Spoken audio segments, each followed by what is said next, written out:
departure here with some terms that you may or may not have heard. You've heard these two terms, but plants, they need water, obviously, but they lose water through transpiration from their leaves and also evaporation from the plant and the surrounding soil. So we can actually measure this, and there's a term called evapotranspiration. And the ETO is known as reference evapotranspiration, and it's kind of a characteristic of a climate. And what it is inches of water per week or per month or per day. But it would be a characteristic of a climate, and your plants would need a fraction of that evapotranspiration rate to be healthy over the course of the year. A lawn, a high water use turf grass might need more. You might actually use more than the evapotranspiration rate, reference evapotranspiration rate. So here is a sample set of curves. The blue line is kind of a representative curve for the seasonality of evapotranspiration rate. So it peaks in midsummer, well, early summer actually, late June, early July. And that is because the main driver of evapotranspiration is not temperature. It's the length of the day. It's the amount of solar radiation the plants receive. So you can see the big drop off as you head to the autumn months. So if you have a 100-degree day like we're going to have tomorrow, you're going to need a lot less water on your lawn than you would have on a 100-degree day in early July. Simply because the solar radiation was much more in July. The day was a lot longer, more daylight.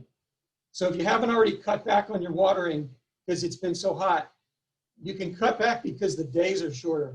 Don't worry so much about the temperature. The red line is kind of a worst case scenario of someone who has an automatic irrigation controller, turns it on when the rains stop in the spring, and they leave it on the same setting throughout the summer, and then they just turn it off basically when the rains kick in the fall. All that area above the blue line, below the red line, is wasted water. So it's being very inefficient. You're paying for water that you didn't need, your plants did not need. So we're kind of getting at the message of being aware of your outdoor water use and taking control of your landscape water use. So again, this first section is kind of geared toward people who are using sprinklers, pop-up sprinklers, have a lawn, and many people have an automatic irrigation controller or a timer, whatever you want to call it. So here's a little graphic. It shows a rainbird, and basically what a controller is doing is simply opening and closing valves that are releasing water. It's under pressure coming in from the city water system. It's releasing water to different zones or stations within your property. So the controller is opening or closing that valve, and it's setting when to do that. So what time of day, is it 6 in the morning, or is it 9 at night, or middle of the afternoon? How long does that valve remain open? So and that's known as the run time. So is it running for 5 minutes, or is it running for 20 minutes? If it's a pop-up sprinkler running for 20 minutes, it's probably going to run off because our clay soils can't handle that kind of input. And it's also how often. So is it running every other day, 2 days a week, once a week? And these are all things that can be changed during the course of the year with changing the program. And I'm talking about features of a standard, not a standard, little typo there, a standard controller, not anything fancy, but something fairly modern. It's going to have these features that I'm going to go through on the next few slides, but the terminology, a station would be numbered. You might have 6 stations, 1 through 6. They can also be known as zones, or it's a valve circuit. Was that our irrigation going off? By the way, we're in the live from the studios in the children's section of the Napa Library, thanks to Ann Davis, our library co-sponsor. So valve, circuit, station, or zone, that's the area irrigated by that valve. So here's kind of the different color lines are, there's 3 valves in this scenario, and the red valve is the plants that are maybe drip irrigated along the perimeter of the house. The blue is getting kind of that outer boundaries and shrubs, and that green is the lawn area next to the driveway. Just typical layout. And then you can set the start time. So, say 6 a.m. and that's the time the first station in the program starts irrigating. So it's going to say do station 1, say that's the lawn. It's going to open that valve at 6 a.m. and run it forever. How many minutes of run time you give it. So the run time is just the length of time you set. And the program is kind of the whole thing put together. It's the whole watering instructions, including what time you start, how long you run, and how many days, a week. Now the term cycle is the other name for watering all the stations within the program once. That's one cycle.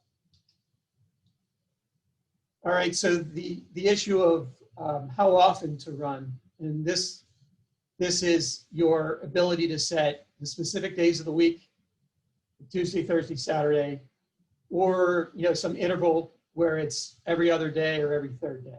So if you have a controller you program, you're familiar with these features. One thing that we're going to come back to in a little bit is it should be pretty standard on those controllers is a water budget dial or button that lets you set percentages.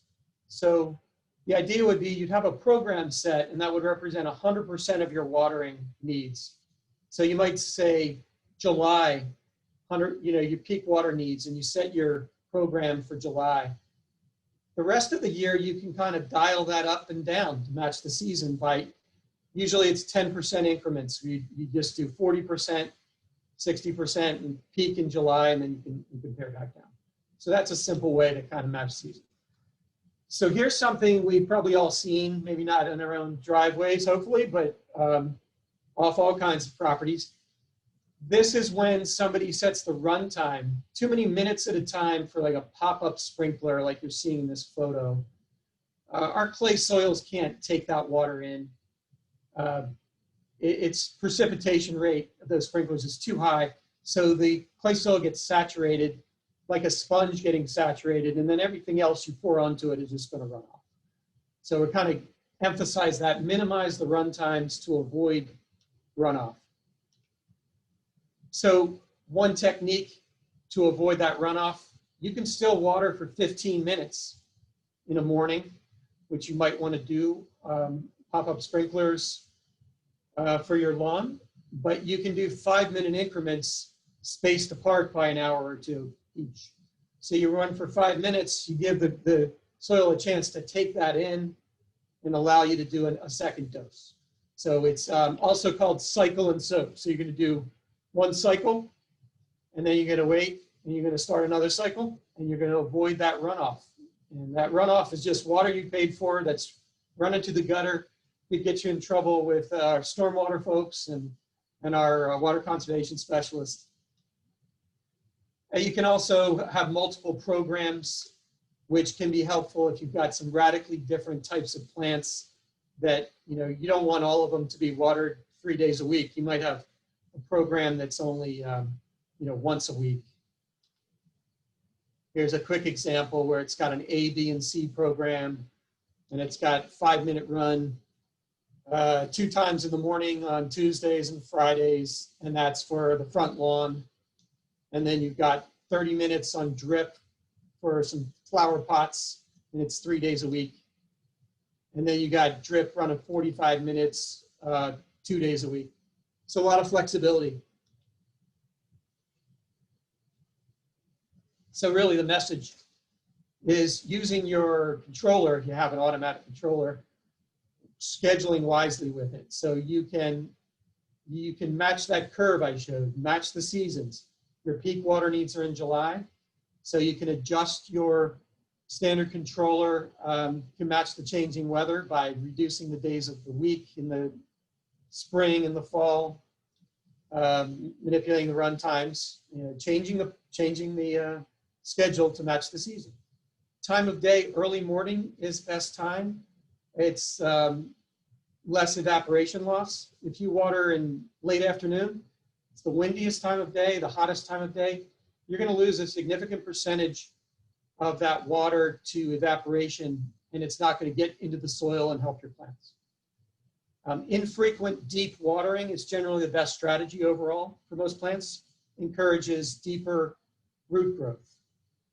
We have a website called WaterWise Gardening in the Napa Valley. It's napa.watersavingplants.com. And there's a watering guide on there, and it even has some sample schedules based on Napa Valley climate. If you're struggling with where to start on scheduling. But I really want to emphasize considering a new, well, they're not that new anymore, but a generation of high-tech controllers that are weather-based, and they're kind of called smart controllers. Many of them Wi-Fi enabled, smartphone friendly.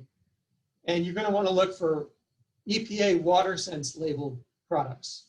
And that's analogous to the Energy Star program for clothes washers and dryers. It's water efficient products, and they actually test and label various manufacturers' irrigation controllers.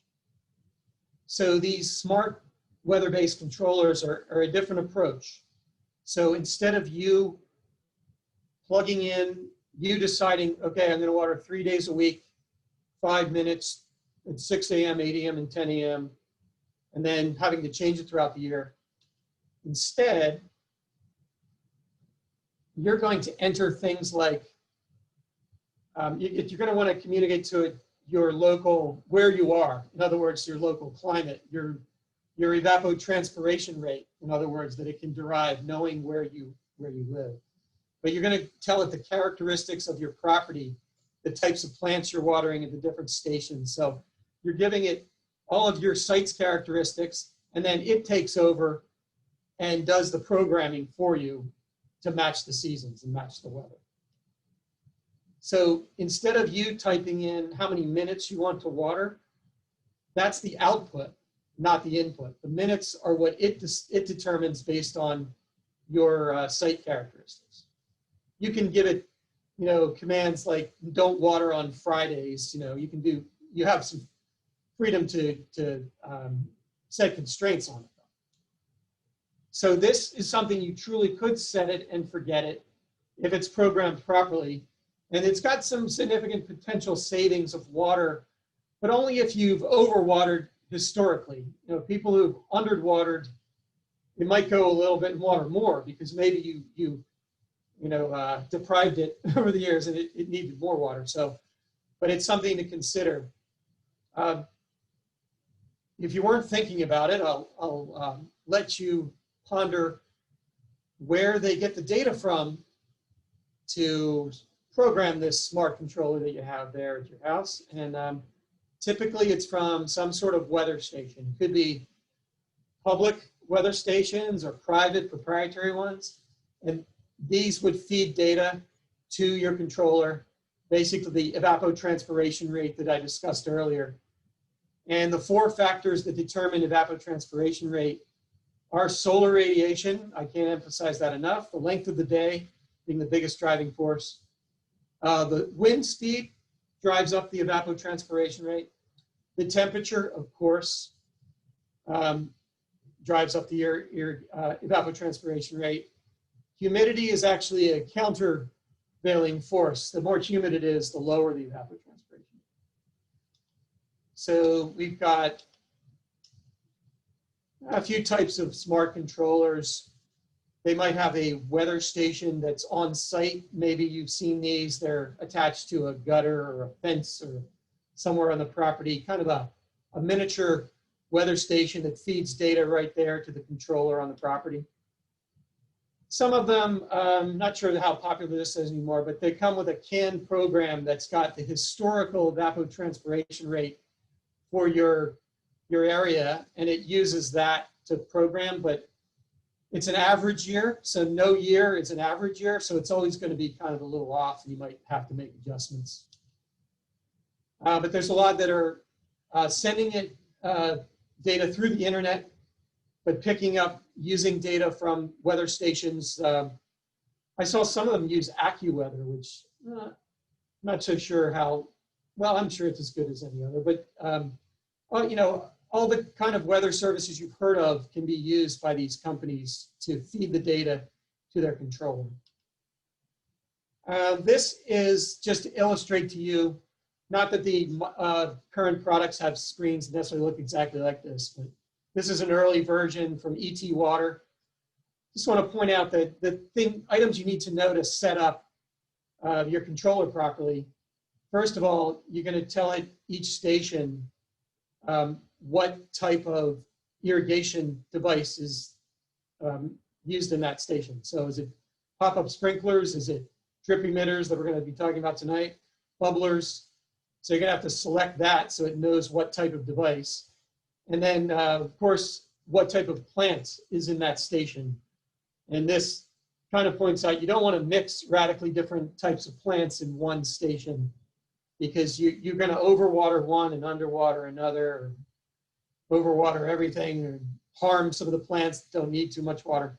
So you're going to tell it whether you have lawn, whether you have shrubs, and all the categories you see on the screen. You're going to, a lot of them you're probably going to enter the slope, because if you have a really high slope, it's going to know to program shorter run times with sprinklers, because if it does longer run times, it's going to get just more draining to the bottom. Soil type, critically important. That's how quickly the water percolates through. A lot of clay loam in our area, so it's going to want to know that. And it's going to want to know the sun characteristics. Is it sunny all day? Is it shady? Because that's going to affect how much it decides to water. You might have to enter a precipitation rate for the device in that station. Like pop-up spray heads for lawns are typically 1.5 inches per hour, but there's cup tests you can do to get a better estimate. But they don't all ask all these questions, but they do require you to tell it what your site looks like. So there's smartphone-friendly controllers. Here's a couple pictures. Ratio is a popular new tech one on the upper right, and we've got a Rainbird in the bottom left and an Orbit. All kinds of manufacturers are making these really modern. You know, if you don't have enough apps on your phone and you've got to scroll to like the 5th screen, this will be one of them on there. But it would give you the ability to program shut off when you're not there, see when it watered. So it's just like any other app, letting you know about something going on at your property, and be able to control it when you're not there. Considerations to use these devices. You know, you might not want to spend money for one. If your current water bills, your outdoor water use isn't very high, you might not justify the cost of buying one of these devices. Yeah, they could be a few $100s. It's quite a range, so I couldn't really tell you one price. It's mostly dependent on how many stations that you're, watering at your site. The current condition of your system is critically important. You slap one of these on a really poorly maintained system, it's going to reveal problems. It's going to leave areas brown because you don't have good distribution, because you got sprinklers that are aimed the wrong way. And I'm going to show a few photos before I turn it over to Patty to show some problems you can find in your irrigation system. I just reviewed the accuracy of the initial setup is important, because it really needs to know what plants and what irrigation device are in that station. If you set it up wrong, it's not going to water it properly. It's pretty easy to use once it's properly set up, though. Truly, hopefully, in most cases, you can set it and forget it, and just go along with all the other things you got to do in your life, Again, look for the EPA WaterSense label, and they've got their products searchable on the website I have listed there. All these slides are going to be posted at, I'll give our web address at the end. So you don't have to scramble and write this stuff down, but the WaterSense website, it's pretty easy to find. So in the best case, it's efficient irrigation without, lifting a finger, which is ideal. So the review, I showed that curve of the ideal case of matching the seasons to match the evapotranspiration rate, the worst case of setting it and forgetting and overwatering. So you can either adjust your program, your days and minutes with a standard controller really frequently, like every week or two, more frequently than you'd really want to. Or you can use a smart controller to try to manage it more quickly. So those are ways to get that curve to match the ideal curve a little better. But I'll offer you another one. I mentioned that water budget button dial section of your standard controller. If you set that for 100% and you program properly for July, then you can just dial these percentages by the holidays. So if it's Easter, you might need roughly 40% of that peak water use. Cinco de Mayo, 60%. 4th of July, you're at your peak. Labor Day, which is what, 3 weeks ago now. No, I'm talking about this year. So you shouldn't be using more than half of what you used in July now, even though it's going to be hot tomorrow. And then Halloween or first significant rains, you get into the off season, the winter season, and you can often turn these systems off. The smart controller, you can leave that on and it's going to do its minimal irrigation thing. But it's kind of a way to follow the seasons. But I'm going to end with this caveat. Again, if you've got these kind of problems in your system, you want to address these, because all these scheduling techniques aren't going to make up for the fact that you've got some egregious waste going on. So you want to run your system during the day and do an inspection to see if you've got broken sprinkler heads. You could have, blockage in the nozzle, and you could have it not spraying, getting to that section at all. It's just kind of squelched by the dirt. You can have runoff, and you can have runoff because your programs, your run times are too long, like I talked about, or you can have a valve that sticks open. You can have drainage to the lowest sprinkler head on your property because you don't have a check valve to stop that from happening. You can have misting because your pressure is too high and you need a pressure reducer. And that misting, the wind will just take that to your neighbor's property or the driveway, and it's not going to get to your plant. You can have misalignments that are watering a path or cement, and that's not going to grow. It doesn't need water.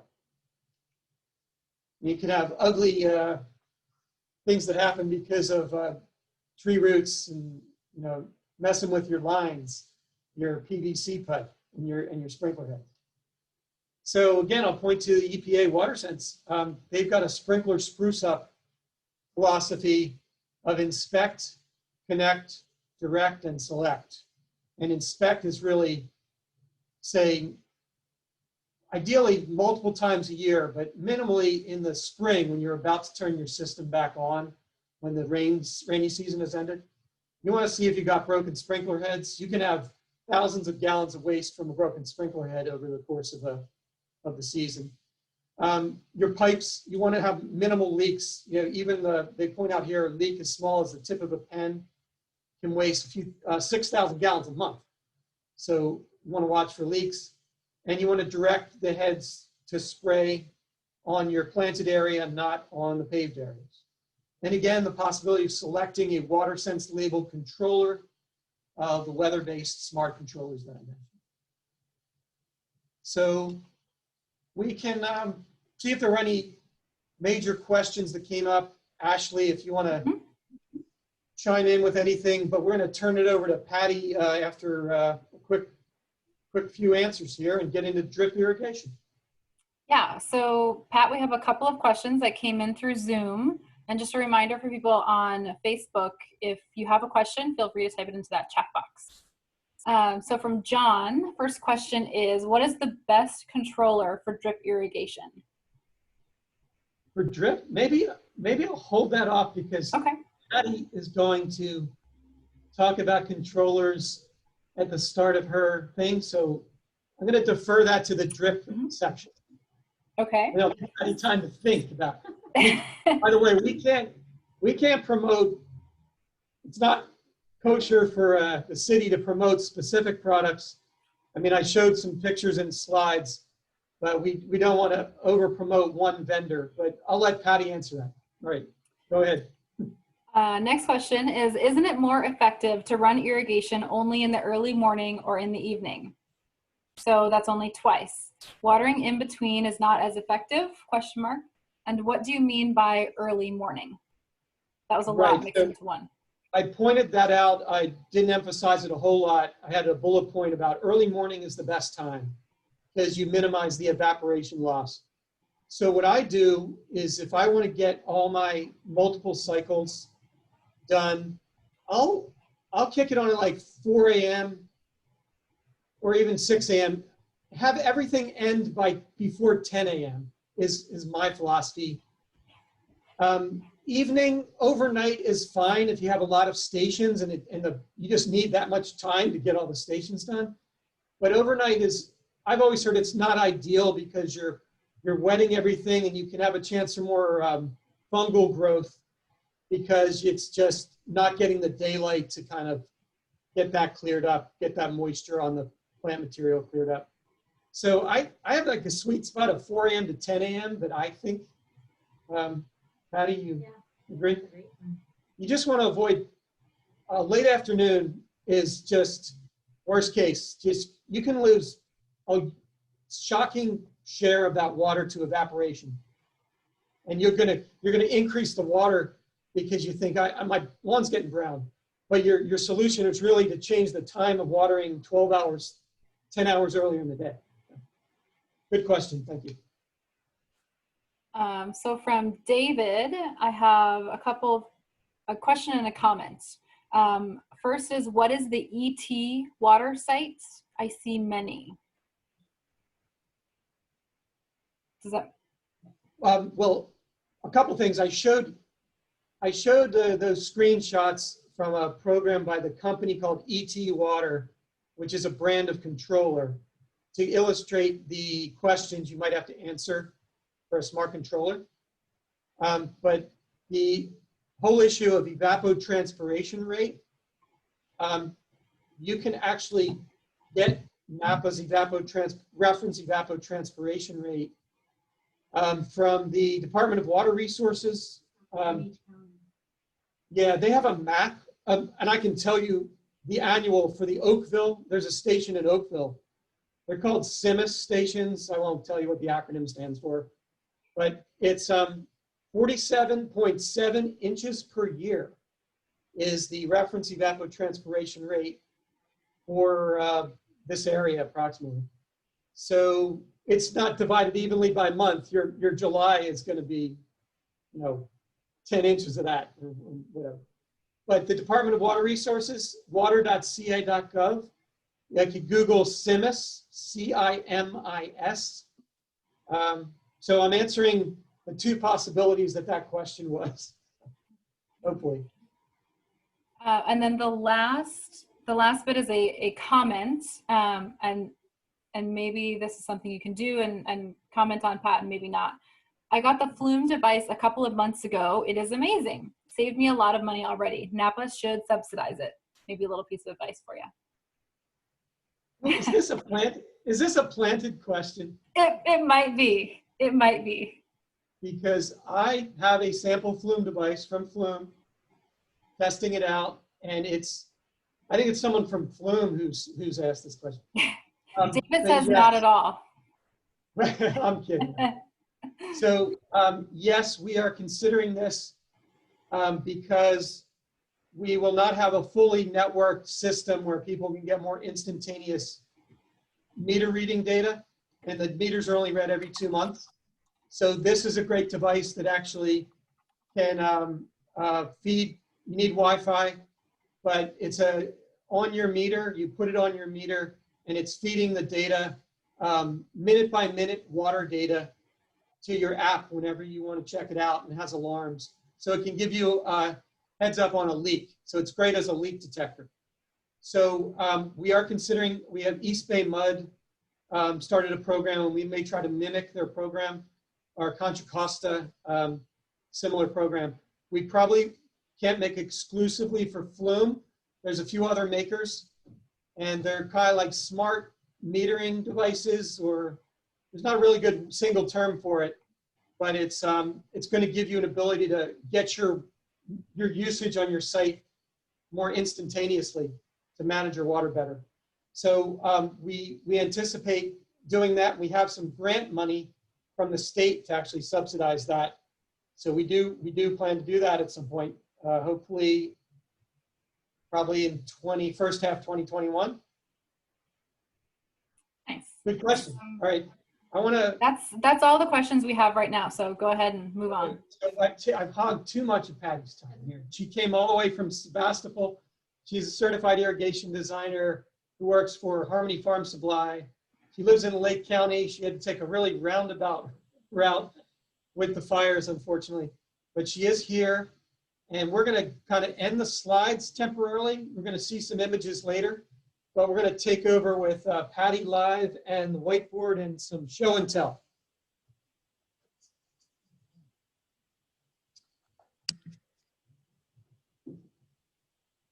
All right, so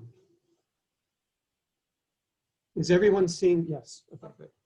All right. Hi everyone. I hope everyone's safe tonight, and I hope your homes are safe. This has been some crazy times, but I'd like to help you out with your irrigation system. First of all, some people probably have these. So we have electric valves, and we'll talk about these a little bit.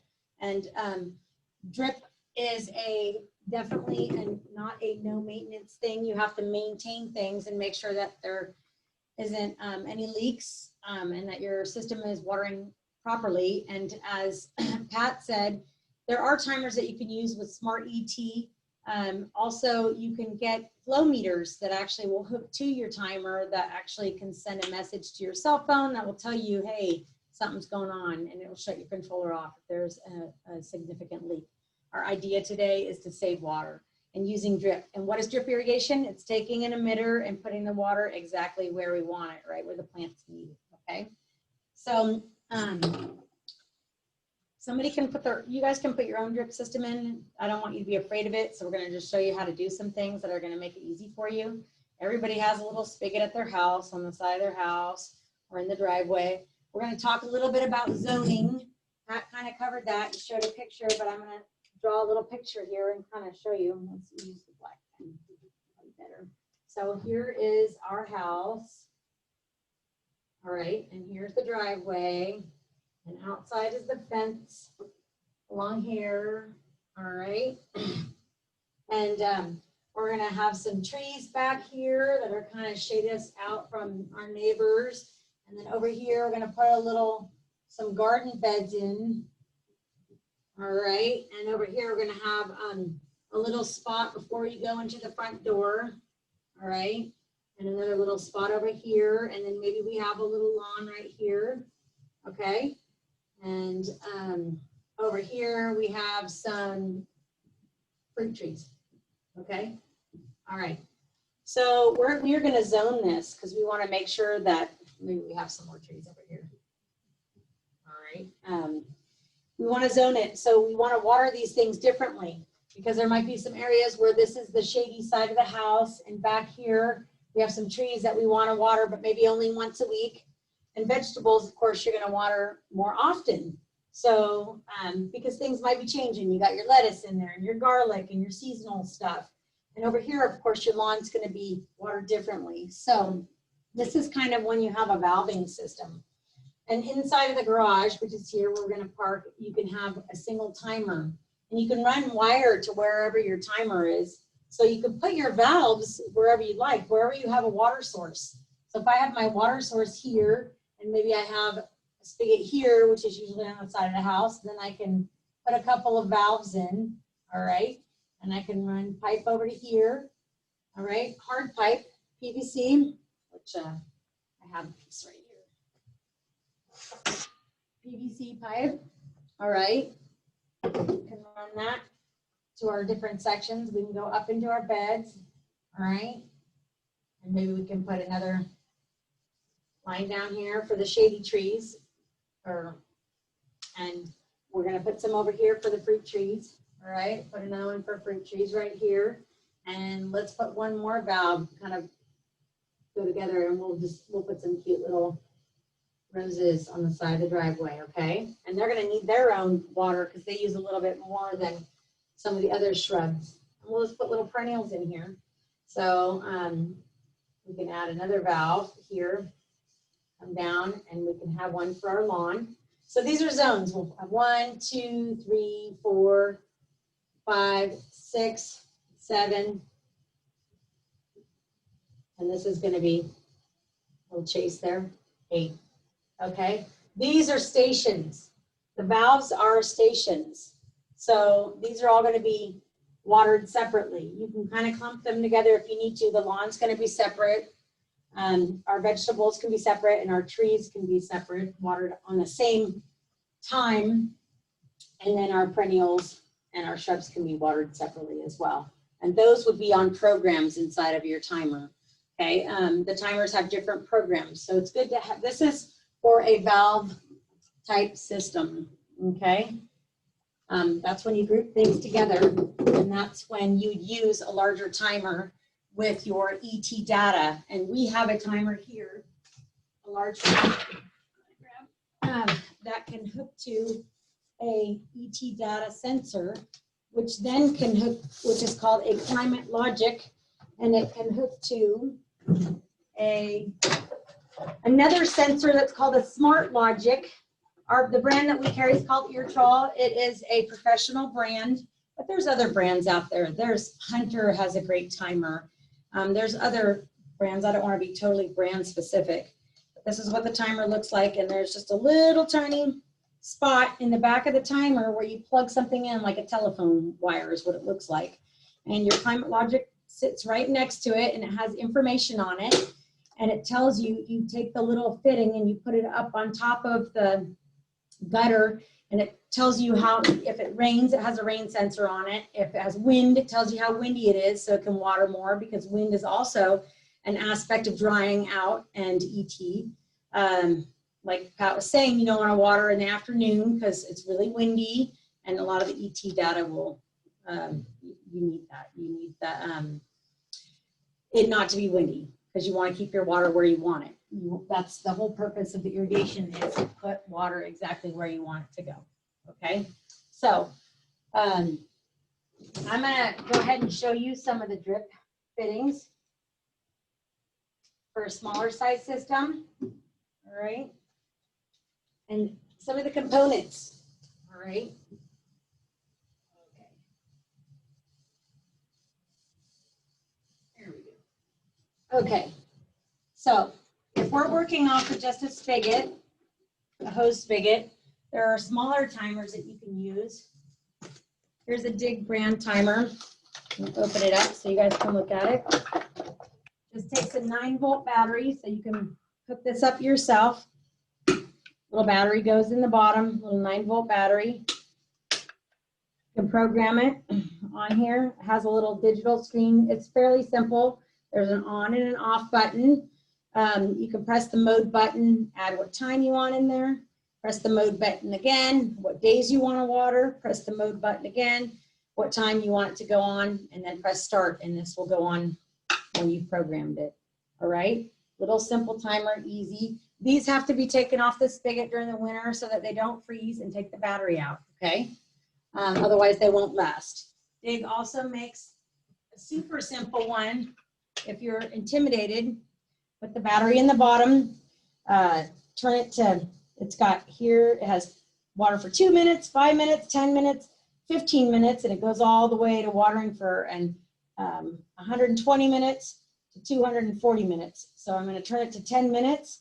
And on the other side is the interval. So I can water every 6 hours. I can water every 12 hours, which is twice a day.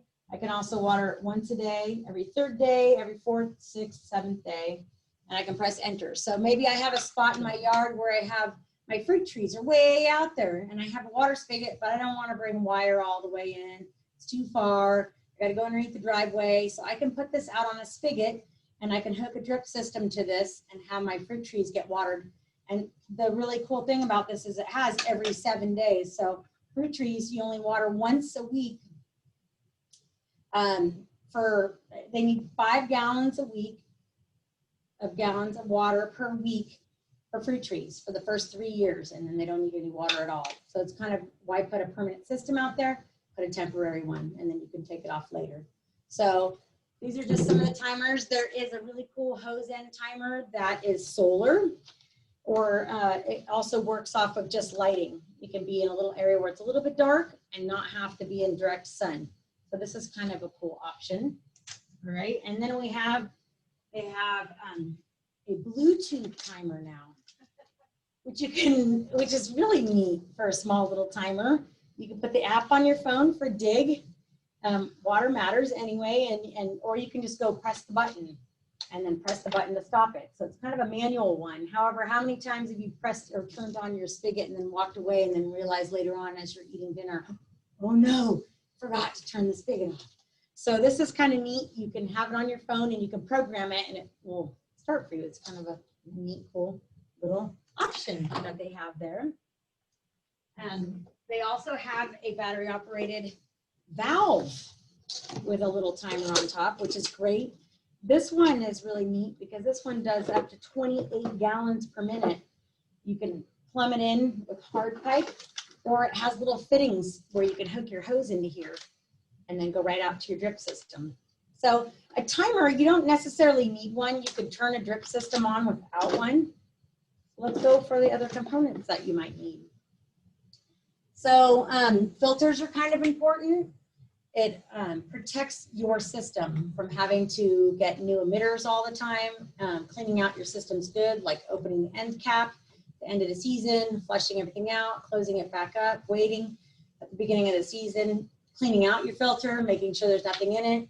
Now around Napa, Pat, the water comes from Lake Hennessy. As long as the fire stays away. So as long as the fire stays away, and who knows what's in that lake now that the fire has been up there. So you really want to protect your system. So most city waters are pretty clean. Don't really need a filter, but I suggest one anyway. I'm on city water at my house. I use a filter.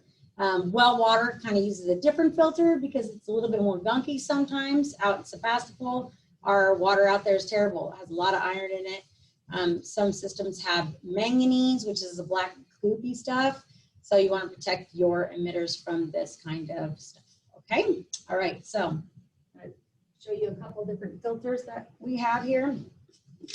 Just a screen filter. All right. Can everybody see screen filter? All right. Has a little flush at the bottom so you can open it up, flush it out if you need to. All right. This one can go on your spigot. We have a simple one. All right. Also has a little screen in it. This one's kind of neat because it's a hose thread already. The other one was pipe thread, so you have to put Teflon tape and a couple of adapters for it to work to the spigot. All right. So Pat, let me hold this for just a second. Pat's going to help me out here. So we have a spigot, and we're going to go ahead and put a timer on it. However, if I put a timer and a filter and everything else, see how it's going to be kind of leaning way out here? We want it to kind of go down like that. So there's a really cool fitting that I love to use, and it's called a gooseneck. Looks like this. Keeps everything nice and straight so that it's not hanging out in your walkway when you're trying to get by with your lawnmower or your weed whacker on the side of your yard if you have a tight spot. So we use this little thing called a gooseneck. All right. Well, another thing that we usually want, actually, we might want to put the Y on first. A Y valve. That way you can use your timer on one side, and you can have your hose on the other so that you're not taking up your spigot for just the irrigation system. Okay, having a hose is sometimes nice. All right, we'll go ahead and put this on here. Thank you, Pat. An excellent helper. All right, so our filter is going to go on here. Actually, timer first. Sorry. Timer. We don't have to have a timer, but we're going to have a timer on here for this purpose. Show you how easy it is. All right. So now we have our filter. All right, Pat, we can set this down for now so I can explain some other things. So we have a timer and a filter. We got one other thing we got to put on there before we can get to our actual spigot. Okay, thanks, Pat. All right, I'm going to explain a couple more timers. We have, for well water, we have this beautiful disc filter. Open it up. All right, the little discs are really cute. They look like mini records almost. They have little grooves inside of them. And they sit inside. If you have really super dirty water for well water, then you can, if this is being cleaned once a week, go to a 1-inch and put a 1-inch filter in, which is a bigger body, and then you'll be cleaning it every 2 weeks. You can also get a taller 1-inch one so that you clean it out once a month, because cleaning out a filter is not always very fun. You can use a little bit of bleach and water, like 10%, or vinegar, or you can also put it in a tiny bit of muriatic acid if you need to clean it. So on these discs, they kind of make a funny noise. So they look like this. A disc filter, okay, a screen filter, if it gets clogged, it's gonna come through here. Actually, most of the time they filter through the top and get clogged on the inside and outside. But a disc filter, the discs look like this. Can everyone see that? Can I make it bigger? I can make it bigger. All right, the disc filter's little grooves are like this. And so as the next layer is on top of it, okay, and the next layer is on top of that one. What happens is they have these points. So it not only filters this way, it filters this way. So it's got 26 times more filtration. It touches 26 points before it gets to the middle and goes out. So this is a very good filter if you have super gunky water. I highly recommend it, okay? It can also be under constant pressure. So it can go in front of your valves. So if you have well water, you always want to put a shut off here so that you can clean out your filter, open up one of your valves to relieve the pressure so that this doesn't come flying at you once you open it. But this protects the valves from staying open if you have super gunky water. Super important, because valves can stick open and they can run and stuff can get caught in them. Also, some of these valves make the perfect spider house or earwig house during the winter. So it's really important to open up your line and flush everything out. Okay, all right. So now we're going to talk about, that was the filters, all right? And there's even smaller filters than that. I mean, they go really, really tiny. We're going to put together some stuff later, and this tiny, tiny, tiny little tea filter. Whoop. It's the smallest, cutest little thing you'll ever see, right? All right, we can use that one too. We'll put that system together. They do make egg timers, small little timers like the go ding and stop, like when you're making your cookies so you don't forget they're in there. You just turn it and it ticks until you turn it off. And so this one can go up to 120 minutes. All right. It's kind of nice so that you don't forget to turn the system on. All right, the next thing is, okay. I don't think you need to spread it. All right. Look at that.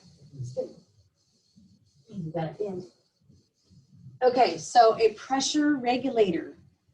What that does is, if you have super high pressure, if you're city water, you can put one of these on your system and it drops your pressure down. And it's super important because if you don't have one of these, what happens is sometimes your emitters can come flying out of your tubing. and you'll have little artesian wells and you're wasting water that way.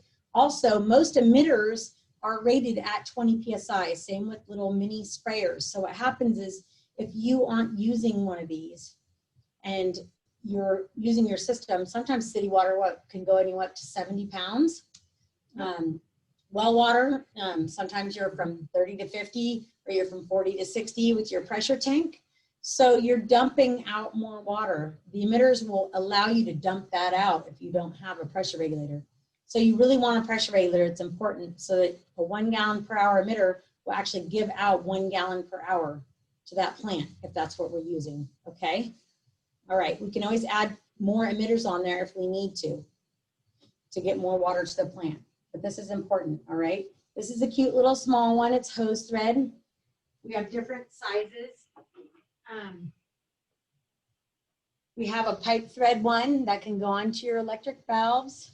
This one is a low flow 10. It has a 10 on it. You would use this with flat drip tape if you're using that for a farm or you're using it in your garden. The flat tape called T-tape or Chapin tape or quill tape. There's a whole bunch of different brands of it.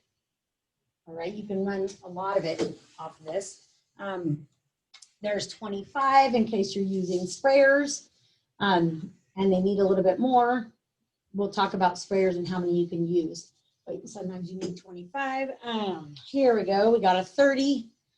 If you're doing a really big system, this one's also a medium flow. So this one can go from 2 to 20 gallons per hour or per minute. We'll talk about what that means.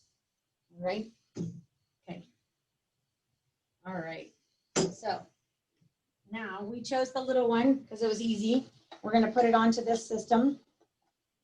All right, so it's really important to put the filter in front of the pressure regulator.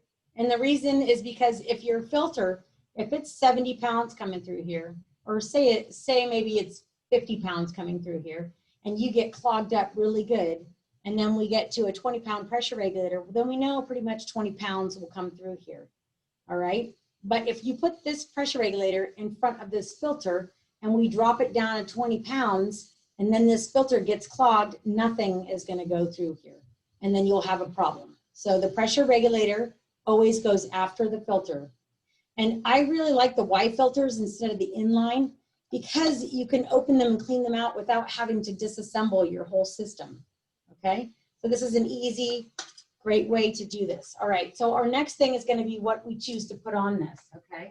So when we come off of here, all right, we can use these little fittings that are called spin lock fittings, or I have some fittings that are called compression fittings. Pat, do you mind holding this so I can explain these really quick? All right. I know for me, I like using the spin locks because I don't have the hand strength to put in these. I can do it, but I can only do like 5 and then after that, forget it. But anyway, the tubing goes in here and it doesn't come back out, all right? This would hook onto the bottom and your tubing goes to where you want it to go, all right? The spin lock fittings, you can hook this on, you can push this into the tubing and then you're going to spin it so it holds on to there and it doesn't come off, all right? So we are going to put this on the bottom right here, all right? And we're going to get our 1/2-inch tubing, all right? This is our 1/2-inch tubing, comes in a roll.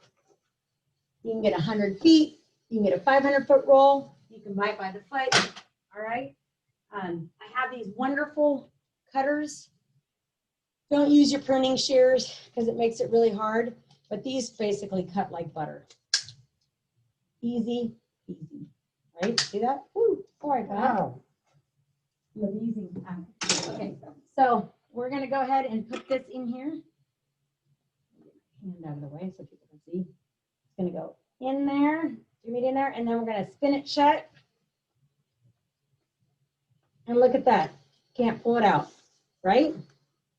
All right, and then we put an end cap on the end. I'll try using one. See if I can get the compression one to go on here. You have to have a nice, really good cut.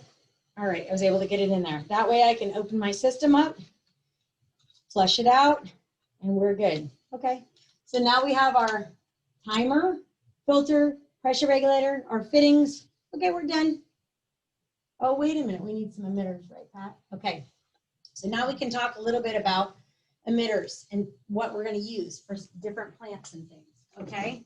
So, thank you. So why is it important to get the water where you want it? Because you want your plants to grow. It's also important that when your plants grow that you move these emitters out to where they're supposed to be, okay? All right, so there's different emitters.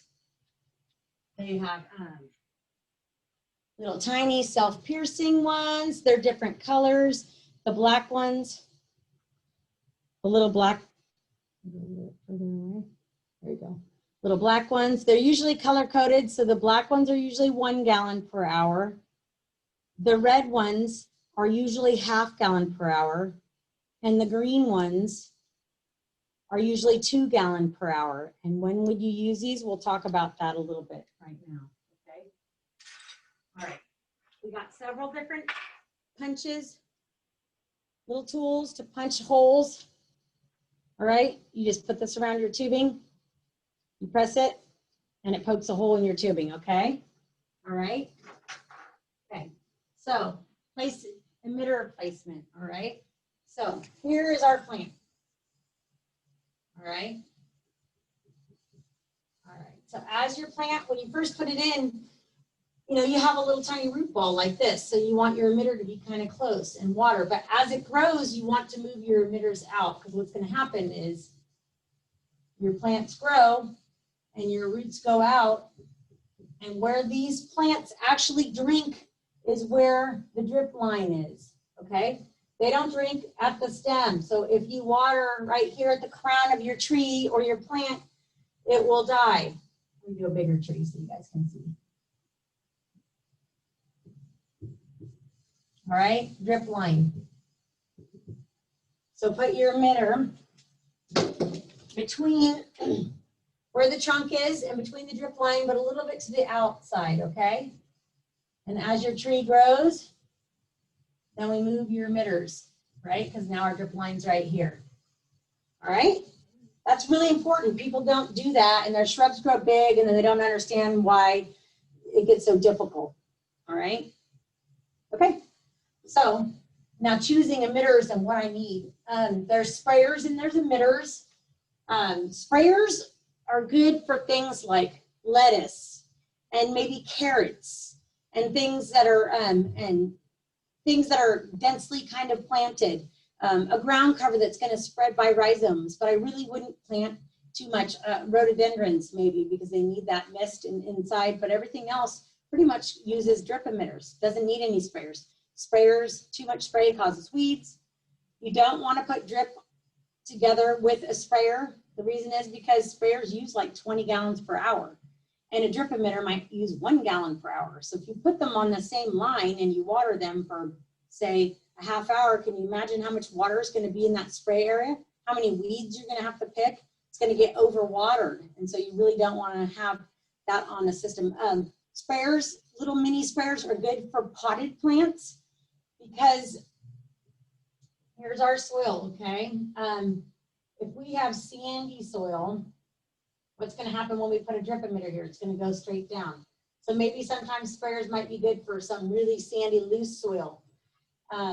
If we have, this is sandy, we got clay, and then we have loam. And clay is super tight. The particles of clay are so tight. What Pat was talking about earlier is that you don't want to just water your lawn really for 15 minutes if it's clay. You want to water it for 5 minutes and let it soak in. Takes a little bit of time in clay soil, and then water it again later on, and it will bring it right down. But if you try to put that all on a clay lawn or clay soil, it will definitely run off. Not a good idea. So clay, it's really tight little pockets. So it basically looks like this flat little pancake when you put a drip emitter on it, okay? Loam is like this nice, soft, tender onion, all right? So when you're watering your tree,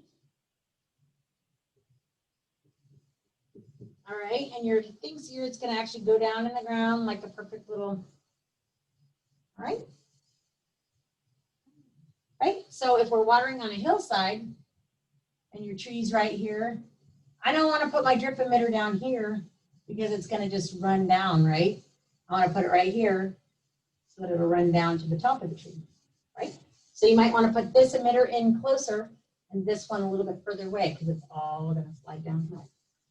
All right, so when I'm using emitters, everybody got that? Sandy, clay, loam.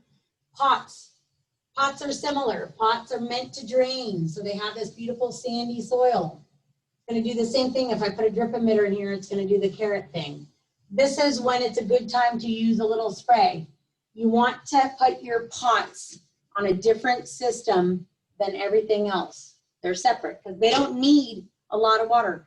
You water them and everything's just going to drain out the bottom and it's a waste of water. So go ahead and just water them for a very short period of time and then that's it.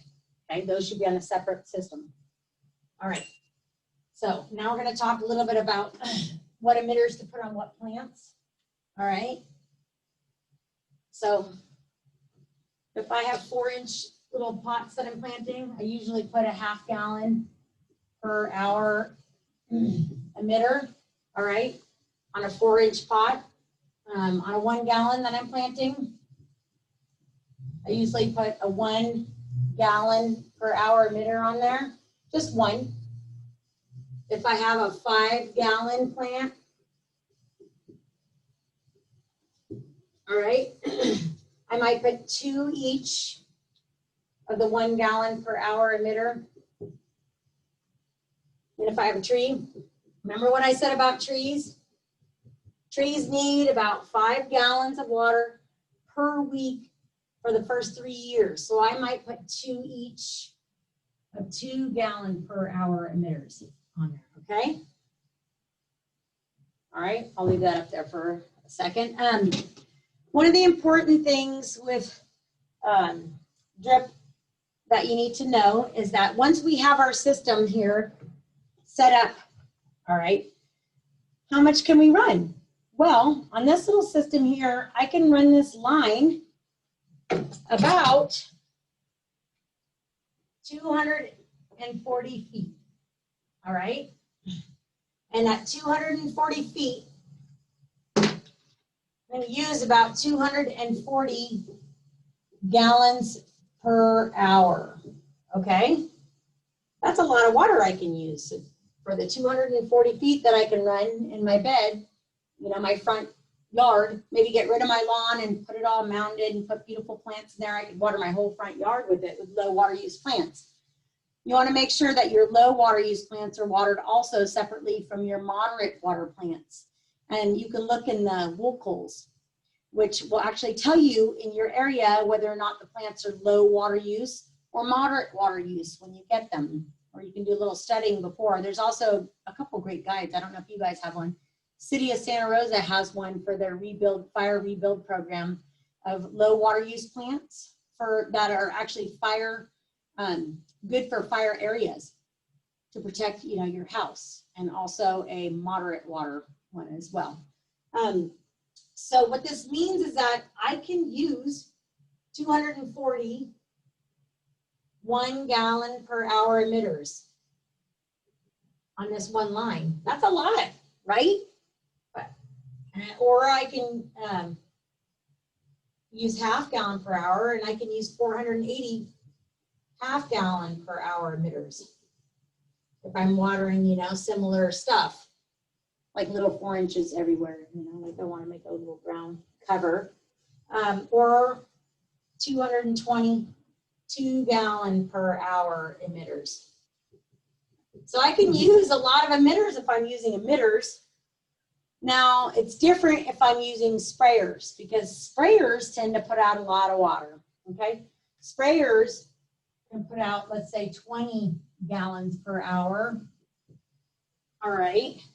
So if I can only use 240 gallons per hour, I can only use 12 sprayers. Not 12, right? 20, yeah, 12 sprayers. There you go. All right, that's not very many. So you're better off going with drip. All right. So taking a punch and putting emitters, just picking out the right kind of punch. There's different kinds. Honestly, in our store, we have a little setup like this, and we just let people go to town on the drip hose and just figure out what one they really like. There's a couple of different ones punching in. So we have our system set up. Pat, do you want to help me so I can put together a little system for these guys? Do we want to get the slides out so people can see how to put some of these in, or do you want me to do some tool punching? You want to run through the slide set and then Yeah. do the put together? Sure. All right, we're going to run through the slide set. See if there's any useful images available. I have to remember to do it this way.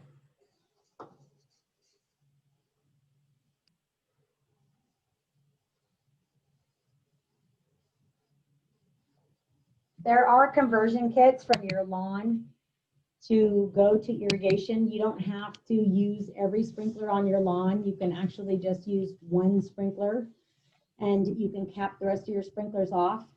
And then you can go from one area, and you can actually, if you don't want your lawn, mulch it, put down some cardboard, and then put down a big thing of compost and get it all good, and then put down new plants. Go for new plants and put down an irrigation system that's more efficient for watering. So here is just a different type of emitter. This one's watering directly on top, so it's not really the most ideal thing. Did I go the wrong way? There we go. Oh, there we go. Sprinkler. There is areas where it's good for sprinklers in the nursery where we want to cool stuff down when it gets too hot. Maybe one sprinkler above your garden beds, like during the really hot part of the summer. Just turn them on for like 2 minutes and it cools the air for your plants so that they don't look all wilty. Plants can die from overwatering just as easy as they can die from underwatering. But when it gets to 100 degrees, plants shut down. So sometimes it's nice to put the water on top just in the air for just a few minutes. It cools down all your plants and they'll be fine. These are different types of emitters. We have some flag emitters, which you can open up and clean out. The NB4s are button emitters made by Netafim.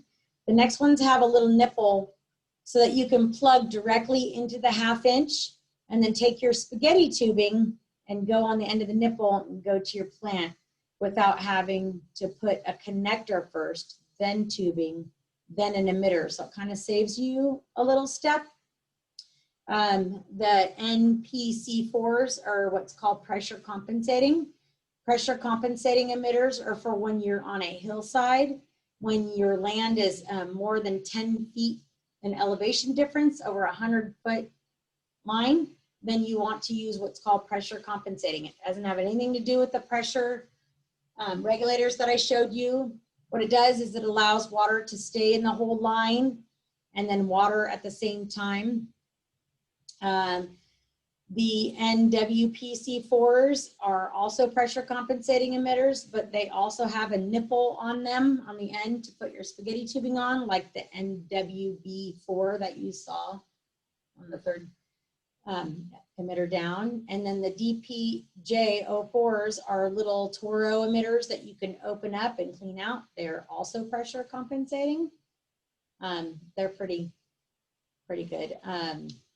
You can also use pressure compensating emitters. They use them in the vineyards because they're running lines that are like 550 feet and they want to make sure that water is going to get at the first plant as well as the last plant.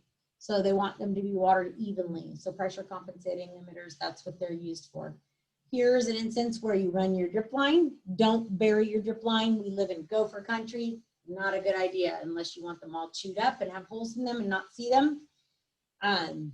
Yeah, not a great idea. So running your drip hose, you can cover it with the mulch if you like, but I honestly like to see what's happening with my drip. I might hide them behind the plants a little, sometimes behind the mulch, but right where my spaghetti tubing comes out and is attached, I actually like to have it so I can see it. And one of my favorite things to use, which I'm going to give you a little sample to look at, is this little stake. It's a little stake that you can actually put your line on. And then you can plug this side into your drip tubing. And then this sits by your plant. And then when you need to move it out because your plant's grown, then you can just easily pick it up and push it over this way. Or during the springtime, when you turn your system on, you can look underneath your plants and you can see that your emitter is actually dripping and that it is working like it should. Okay, that's one thing that you should check on every spring is go through, because with the dogs, the kids, or sometimes you're putting new plants in and you put a shovel through something and you don't realize it until spring comes and then you have geysers going places. This even happens at my house. So here's an instance where you have this spaghetti tubing going underneath the plant with an emitter. All right, here's an instance where they put the emitters directly into the tubing on either side of the tree. That's a good thing to use the DBK04s. They have a little nipple on them so that you can add a spaghetti to them to bring them away from the trunk of the tree later on as they grow. All right, here's where you can plug it into the tubing and then put a T in, and you can go on either side of like a 5-gallon plant. You could do it that way or put it on either side of a tree, same idea. Here is some inline tubing. Sometimes people like to see water. If you water with the inline tubing, we have several different kinds. I'll show you. We have this tubing actually has emitters in it every 6 inches. It has little holes in it that has an emitter. It actually does 1/2 gallon per hour, so you can wrap this around a plant in a circle and put a goof plug in one side and a plug in the other, and then you can just move it around and make it bigger as the plant grows. So you can actually have it like in a little spiral around your tree and then bring it out. It comes in 6-inch spacing. It's good for strawberries. It's good for lettuce, good for things that are planted close. We have 6-inch spacing, which you can run in a 19-foot length off your system. You can run several rows if you want to do a bed, and I'll show you the next picture. It will show you. Then there's 9-inch spacing, which you can run into a 22-foot length off of your system with a goof plug at the end. Let me show you the next picture. Oh, it's not in line. But anyway, this is kind of going around the tree with this inline tubing, and it has a goof plug at one end, and the other end it's plugged into the 1/2-inch tubing. You can move it out. It waters all around the tree. It comes in a 12-inch spacing, which you can run in a 33-foot length off your system. And so as you can see, it actually waters the whole line where the emitters are pretty evenly. Okay. All right. Here's where you plug in the connector into the 1/2-inch tubing after you punch a hole into it, and then you add your spaghetti line or your inline tubing, and it waters your strawberries. Here you go. Here's an instance where it's watering the strawberries. What I like to do is I like to just plant my plant right where the emitters are after I put the inline tubing in, because then it's easy to see where I can plant instead of adding my emitters later, especially when you're doing advanced planting. Here's an area where they did use some sprayers because there is some plants that grow out, but then again, it's a little bit over the sidewalk. Sometimes that happens. You just have to make sure that you are careful with that and don't water for as long, or put your emitter a little bit away from the driveway so that it doesn't get wet there. You don't want to water the pavement. Okay, here's a little sprayer for dense planting. It has a little riser support to hold it up. It's a micro spray with a riser support. There's different riser supports for these things. All right, here's a little bit closer picture of it. This is a 90-degree angle. You can get them in 360 and in 180. You can change the caps out. The little blue fitting actually tells me how much water is going to come out of this, which is 10 gallons per hour. There's a red one that does 20 gallons per hour, the base. And there's a black one, which does 6 gallons per hour. And there's also a green one. So they all have their color coded for the amount of water that they actually put out. And that's also contingent on the distance that they'll go, is what color you pick. This is another type of sprayer in an area where it's kind of densely planted. And they, like I said, some people like to see the water. It's a complete assembly already set up. There it is. A little bit closer up. All right, here's one kind of got clogged up, it looks like, maybe with a little bug. Sometimes you have to screw them and actually clean them out. They do need maintenance. All right. Here's an area where there's a bunch of irises. It's a little bit hard to water with drip emitters, so they have sprayers on them. Okay. Here is a great idea for, these are called spot spitters. You can use 1/8" tubing. They're really cool. You put them in the pot all the way down and they spray against the other side of the pot and spray down.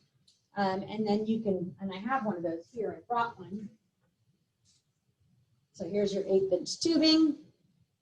Here is your little spray stake. It has a little tiny groove in it. And so I take my tubing and I slide it onto here. And then I set this right into the pot so that it hits the edge of the pot down below. It hits the edge of the pot on the other side, drops down. If I don't want to use it, like I have bulbs in there and they're seasonal, I can unplug it and I can turn it upside down and it plugs it up. So then I don't have to water that pot anymore until the next season. Okay, all right. Those are kind of fun. And here's an instance in the nursery where we watered a whole bunch of them. So they were easy to pull in and out with plants and put new ones in. All right, and here's an assembly on a hose spigot. So we have a timer.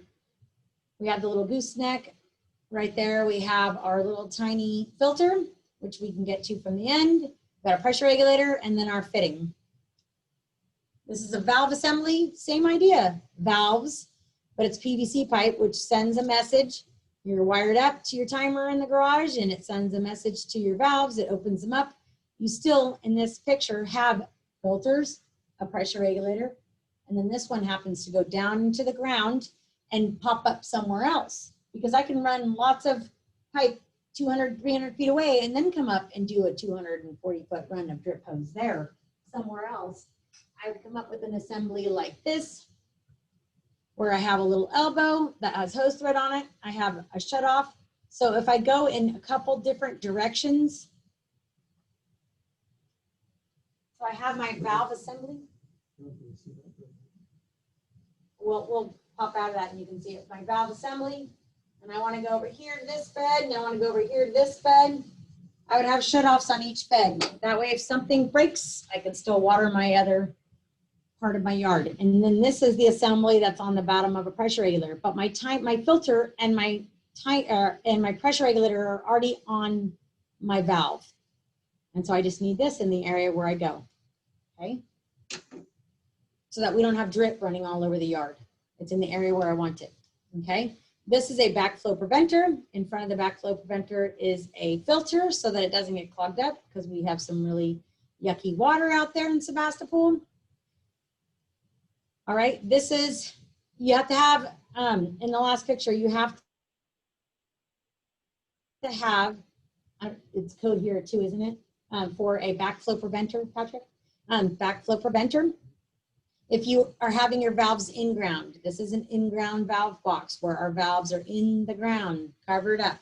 In this picture, they're above ground because they are called anti-siphon valves, which means they will not siphon back the water up into the system.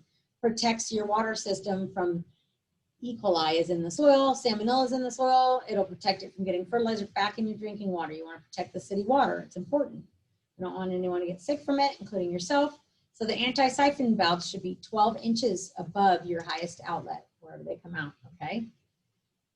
All right, so the in-ground valve box needs the backflow preventer in front of that. It can be wherever, and you can have valves in different locations. This is a makeshift lid that we had because our valve box wasn't big enough to accommodate what we wanted. And then out, you can see on the side where the tubing comes out with this assembly that I showed you. Comes up with PVC, and then it goes to your drip hose, which runs all along this one median strip, which waters our trees. Here is the timer. It's in on the side of the building. And the valves are all hooked to it from all different sides of the yard. Comes to this one little timer. All right, open it up, easy to program. And these you can add a ET data to this, a little climate logic or smart logic, so you can run it from your cell phone.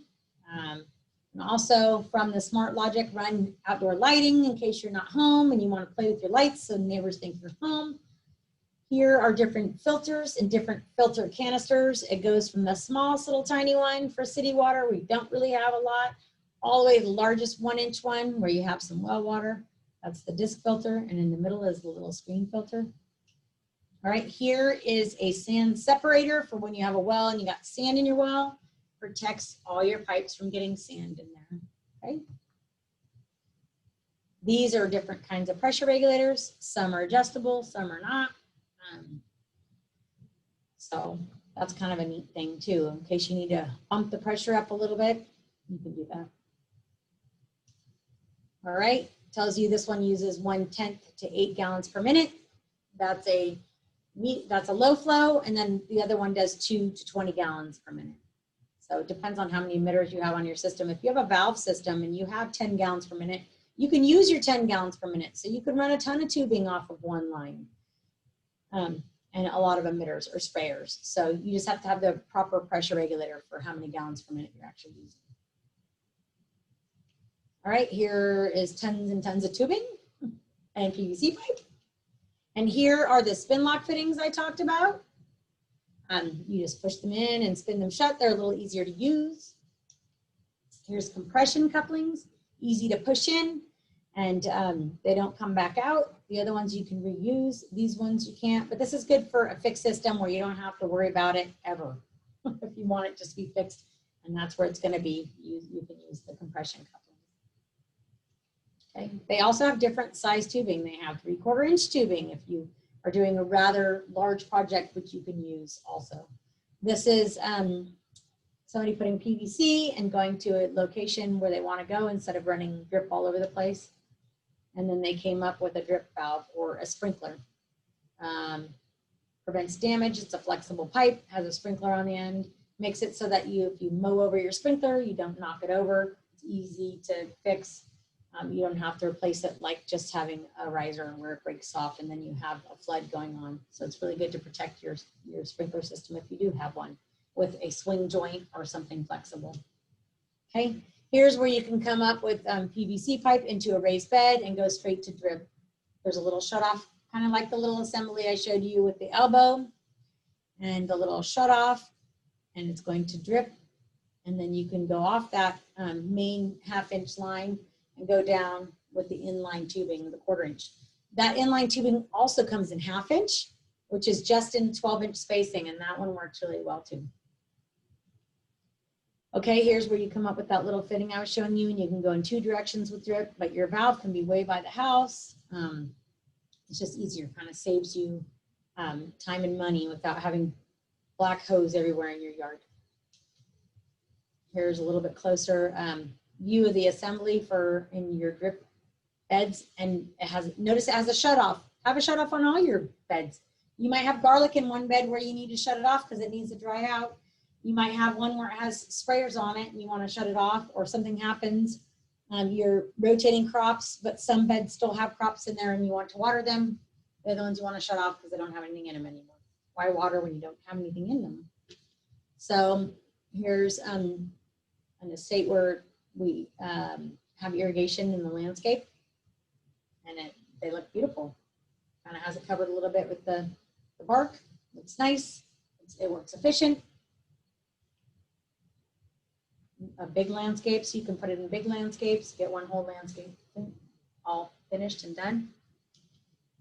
Here's a border or like a hedgerow where you can put in, inline drip tubing all the way down in the 1/2 inch so that it waters and kind of soaks the line, but still being efficient with 1/2 gallon per hour emitters in every 12 inches. You can stagger the tubing so that you have, here's your emitter and here's your emitter, and your next line, and there's an emitter in the middle, and it goes like this, and it keeps staggering. So you just stagger where the emitters come out, and you can water that pretty efficiently as well. Here's another area where you have a shade garden. You want your shade garden, obviously running for less time than the plants you have in the sun. So it's really important to put your shade plants with your shade plants, your sun plants with your sun plants, and water them separately. All right. So do we want to play with some Tinker Toys? It's like playing with Tinker Toys, putting together Legos. Ready? All right, so here we have a system where we don't have a timer on there. So we have a backflow preventer. We were just talking about how important that is, right? So I have, I'm gonna stop there. oh, yeah. We get a little closer. Well, do we need it? We don't need to share it. I just need to see it, or no? Or you can just Shrink it. pick one of the ones you want to do. You know, Well, I could do without it. It doesn't really matter. Yeah. Okay. because we want to see it first. All right. So we are going to use some parts here. Okay. All right. So we have my system right here. All right. Do you want to turn? You want to hold it? Or do you want to hold it? Okay. All right. So here we have a system. We're getting this down. All right. So now we had our timer, our pressure regulator, our filter, our pressure regulator in our system. So now it's just a matter of putting stuff in there. So there's a couple different punches, and I'm going to pick this one. It's going to grip onto here, and I'm just going to poke a hole in there. All right. And I'm going to grab. Can you bring that charger with me so I don't have to go as far? Thank you. Okay. All right. So I have this cute little fitting. All right. It's a wrench on the bottom, but it's also a poker, but it also can put the fitting right into here like this. And then I can go over here and I can hold on to this and I can just poke that into there. Okay. Does everybody see that? Now I have my end on here. Now what I'm going to do is I'm going to grab my tubing and I'm going to jimmy the tubing onto the little barbed fitting. Okay. And so on the end of this tubing, I am going to put an emitter. All right. I choose my emitter, and this one I chose is a 1/2 gallon per hour pressure compensating emitter. And now I have my emitter where I want it to be. And I'm going to grab my stake. All right. And then I'm going to stake this in the ground. All right. This little nipple, if I want to later on, I could put more tubing on this. All right. I can grab it onto here and I can push it on here and I can extend my line out if I want to. But for heck's sake, we're just going to do this. Okay. All right. Now, sometimes we go to poke a hole and we go, oh no, I don't want to put a hole there, or something breaks off. So I have these little things. This is called a goof plug. This is for when you make a goof. There's a small side and a big side. And then this is a one-sided goof plug. So I'm going to pull one of these off and I'm going to push one of these in here. And I'm going to, a lot of times it's good to have a little tiny pair of pliers. You can even get jewelry pliers or something, really small ones. All right, so I put my goof plug in there. Now it's not going to spray out. The bigger side of the goof plug is in case I make a bigger goof. All right. Now we have different things like sprayers. So I'm going to, here's a spray stake. All right. And I'm going to, you okay there, Pat? I'm sorry. You're such a good sport. All right.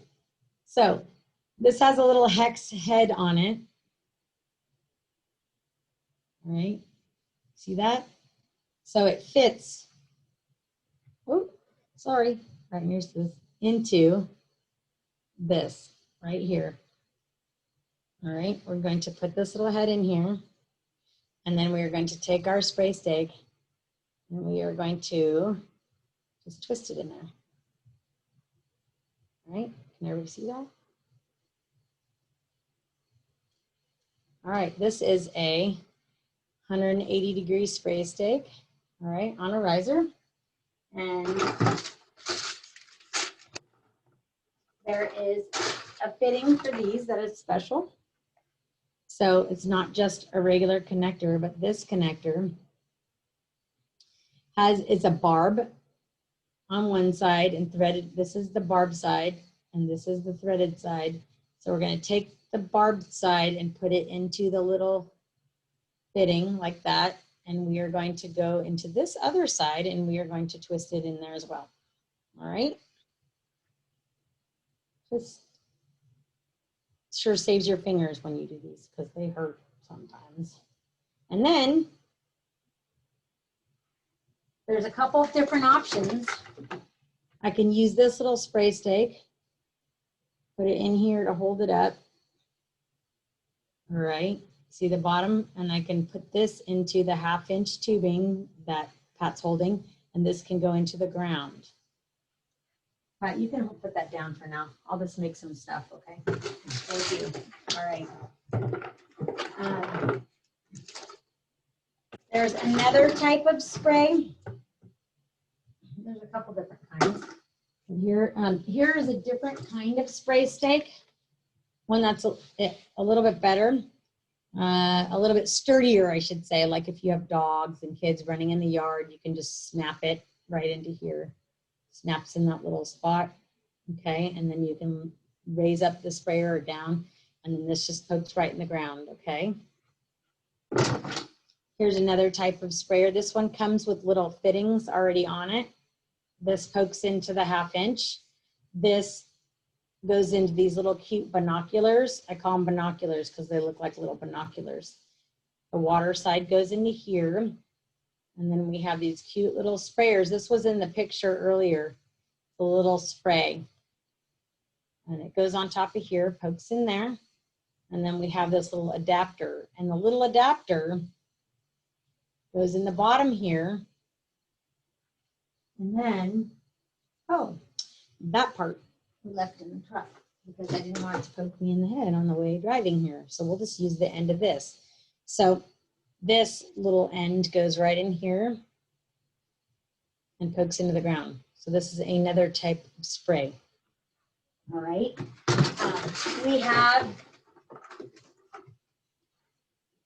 We have T fittings. It's a little T, all right? And we can use, I can go on one end and I can push the tubing on. There, by the way, there's rigid tubing and there's also flexible tubing that you can use. I have both. The only problem is that when you live in a hot area, you want to water early in the morning. Otherwise, the flexible tubing goes flying off if you water during the day. So it's better to water in the morning when it's cool anyway. So here's one side, and we have another side here, okay? And this middle side right here is gonna plug into our 1/2-inch. So now I have a tubing here and a tubing here and on either side. So we can have two pieces of tubing, two different emitters, one going on either side of your plant. Okay, so we just need to plug in emitters on this, okay? So that's pretty easy. Now we have our inline tubing that I was talking about. We even have little crosses so that you can put tubing here, there, and there if you have densely planted, and then the bottom side can go into the 1/2-inch tubing. I have little elbows for if I want to elbow into a potted plant, or if I just want to poke this down into the 1/2-inch and have it go straight. When you put your fittings into the 1/2-inch tubing, you don't want to put them directly on the top because then your tubing is going to do this little arch. And you don't want to do that because then you can step on it or whatever. You want to make sure that you plug it into the side of the tubing so that your tubing lays flat and you don't have any problems in case you step on it. So see, this has the emitters in it, the tubing already that we talked about. This is like what was in the strawberries. So I'm going to plug in one side into this elbow. This side's going to get punched and put into my 1/2-inch. And then on the other side, I'm going to put a goof plug.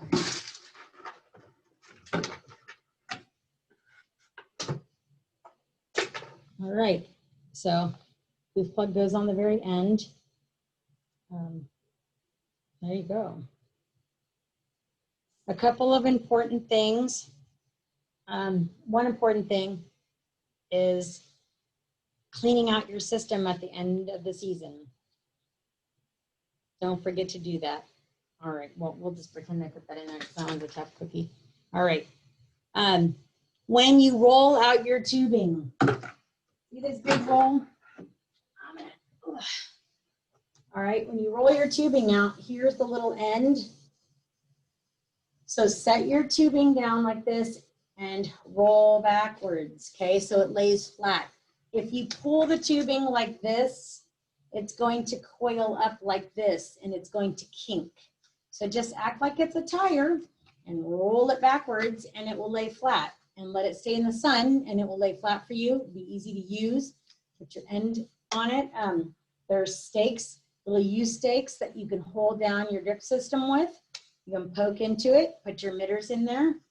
So that's about it. I'm gonna show. You still have that section that has the. I don't, but I can actually forward that to you and people can get that if they need to, okay? We took it out to put it on our resource catalog and didn't show. This is our catalog. It has drip emitters and fittings in it.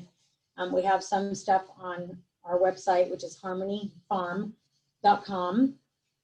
If you have any questions, I'm going to leave my email for you. I'll put it up here right now. Okay. We've got a slide with it. With it on there? Oh, maybe.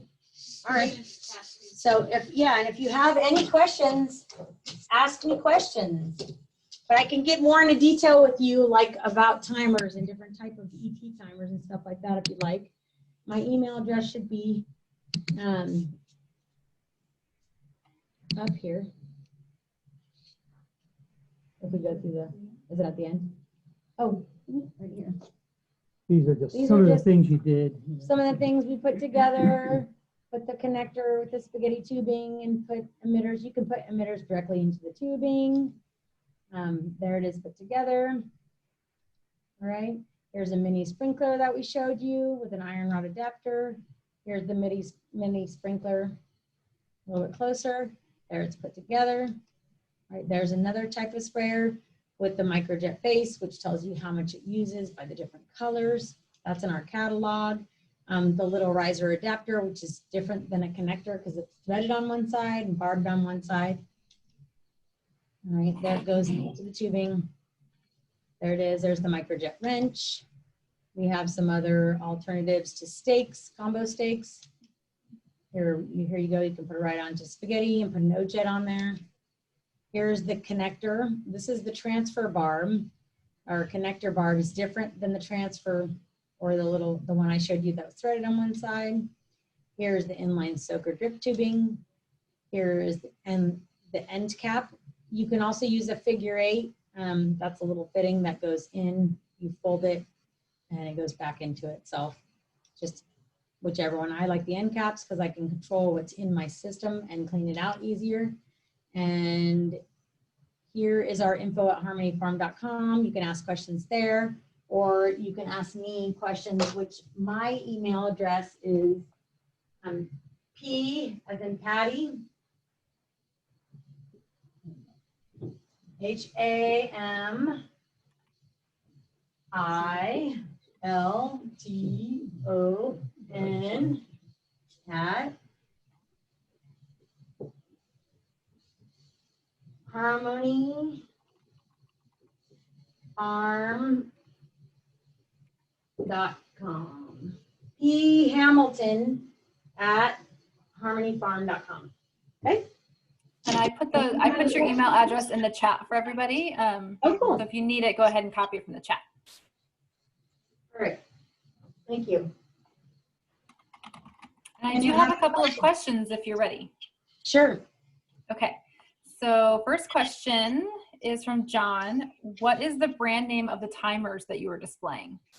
The timers that we're displaying, the little battery operated timers, are DIG, D-I-G, irrigation timers. This that included the little solar one, the one that was a Bluetooth, all the battery operated ones, the smaller ones.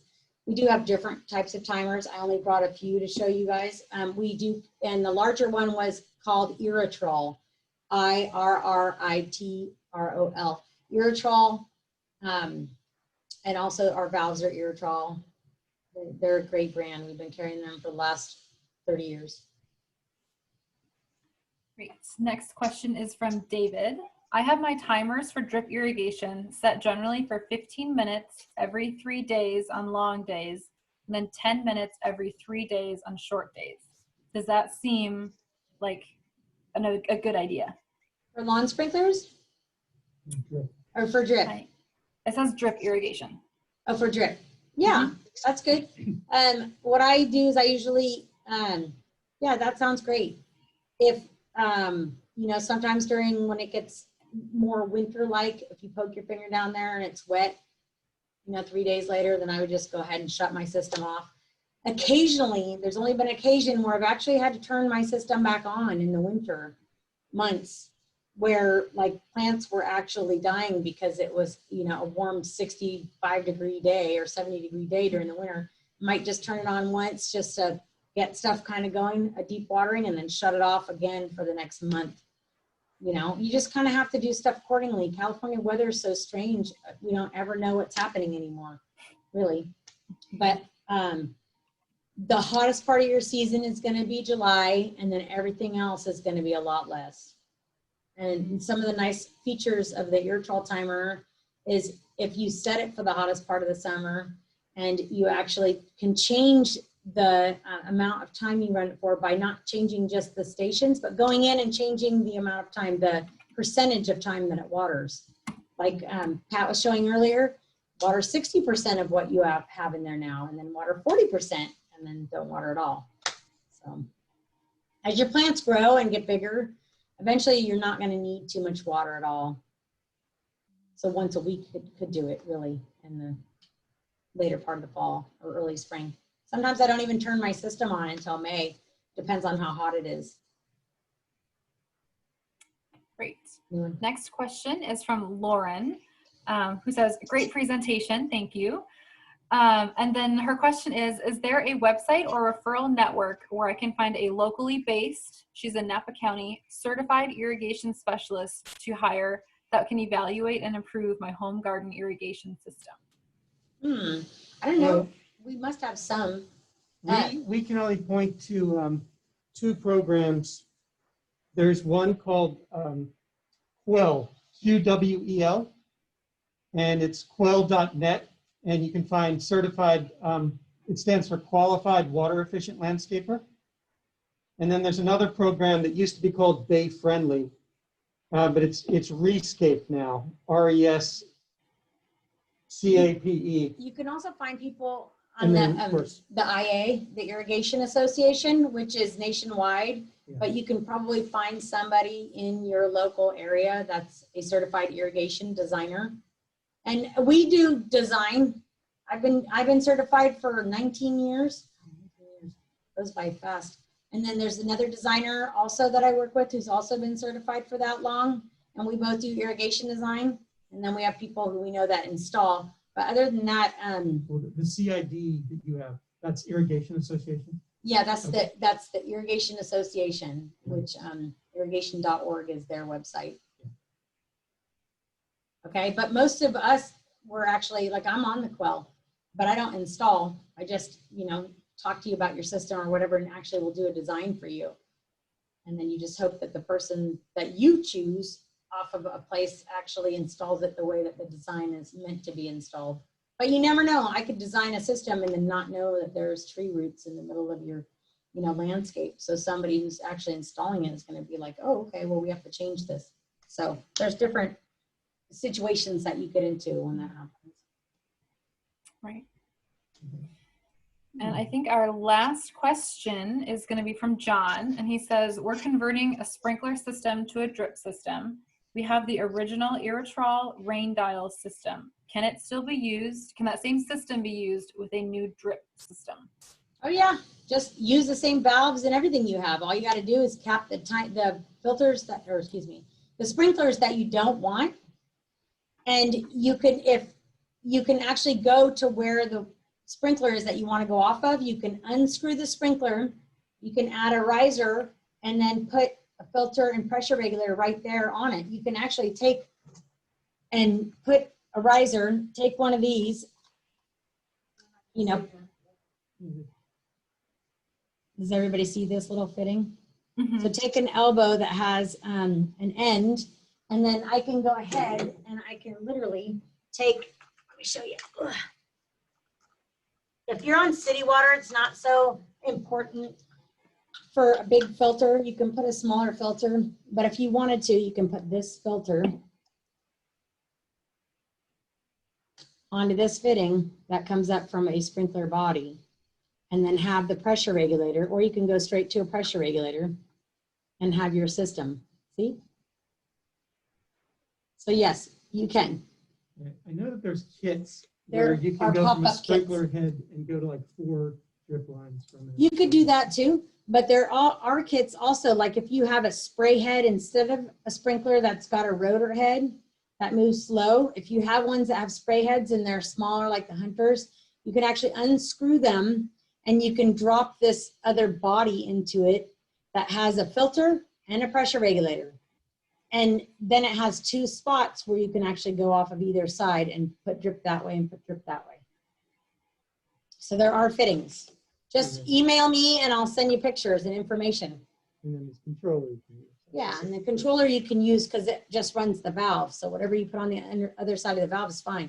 You could abandon your sprinkler system altogether and just go straight off the valve and go to where you want to. But converting a system, I mean, we won't know if there's any leaks or anything in your system. So if you wanted to actually abandon the lawn sprinklers and use something else, that's different. or cap This them off. brings up a good point that our cities here, we have the cash for grass rebate where you can get $1 per square foot of lawn area, sprinkler irrigated lawn area removed and put in low water use plants. And one of the requirements is they have to be drip irrigated in the conversion. So what he was describing, what somebody doing that program might choose to do. So I think we're right at the buzzer here. So the timing worked out.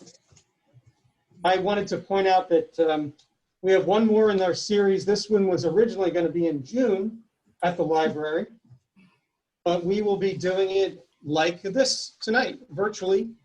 Same system. Ashley will coordinate, and it'll be Facebook and Zoom.